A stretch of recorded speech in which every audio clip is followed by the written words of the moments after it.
SCO সম্মেলনে যোগ দিতে চীনে গিয়ে প্রেসিডেন্ট শি জিনপিং এর সঙ্গে বৈঠক করেছেন রাশিয়ার প্রেসিডেন্ট ভ্লাদিমির পুতিন এবং ভারতের প্রধানমন্ত্রী নরেন্দ্র মোদী।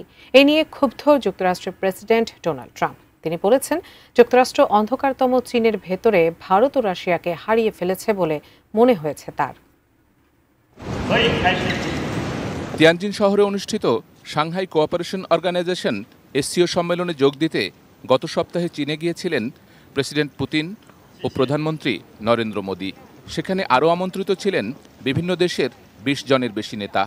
তবে পশ্চিমা কোনো দেশের নেতা সেখানে ছিলেন না। ওই সম্মেলনে শি জিনপিংয়ের সঙ্গে ভ্লাদিমির পুতিন ও নরেন্দ্র মোদীর অন্তরঙ্গ ছবি বিভিন্ন গণমাধ্যমে প্রকাশ পেয়েছে। অ্যান্টিব্যাকটেরিয়াল অ্যাডিটিভ যুক্ত সেরা ওয়াটার ট্যাঙ্ক বিশুদ্ধ পানিতে ব্যাকটেরিয়া জন্মাতে দেয় না।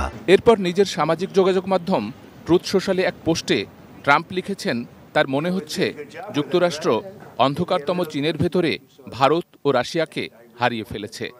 একসঙ্গে তাদের ভবিষ্যৎ দীর্ঘ ও সমৃদ্ধ হোক। পোস্টে এসসিও সম্মেলনে একসঙ্গে থাকা শি, পুতিন, মোদির একটি ছবিও সংযুক্ত করেছেন মার্কিন প্রেসিডেন্ট। তবে ট্রাম্পের হতাশাজনক পোস্ট নিয়ে তিন দেশের কারও মন্তব্য পাওয়া যায়নি।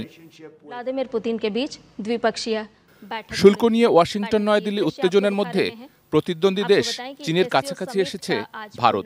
মোদির চীন সফরের অন্যতম লক্ষ্য ছিল দেশটির সঙ্গে ভারতের সম্পর্ক আরও এগিয়ে নেওয়া।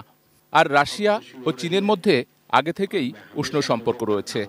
কয়েকদিন আগেই ট্রাম্প বলেছিলেন তিনি পুতিনের ওপর হতাশ, তবে রাশিয়া চীন সম্পর্কে অগ্রগতি নিয়ে শঙ্কিত নন। পুতিনকে নিয়ে ট্রাম্পের হতাশা মূলত রাশিয়া ইউক্রেন যুদ্ধ ঘিরে। ৩ বছরের বেশি সময় ধরে চলা এই যুদ্ধ থামাতে চেষ্টা চালিয়ে যাচ্ছেন মার্কিন প্রেসিডেন্ট। তবে যুদ্ধবিরতির শর্তে ইউক্রেন ও রাশিয়ার মধ্যে ঐক্যমত্য হচ্ছে না। শিগগিরই এ নিয়ে পুতিনের সঙ্গে আলাপের পরিকল্পনার কথা জানিয়েছেন মার্কিন president Donald Trump. Sheikh Abdus Salam, desk report, ATN news.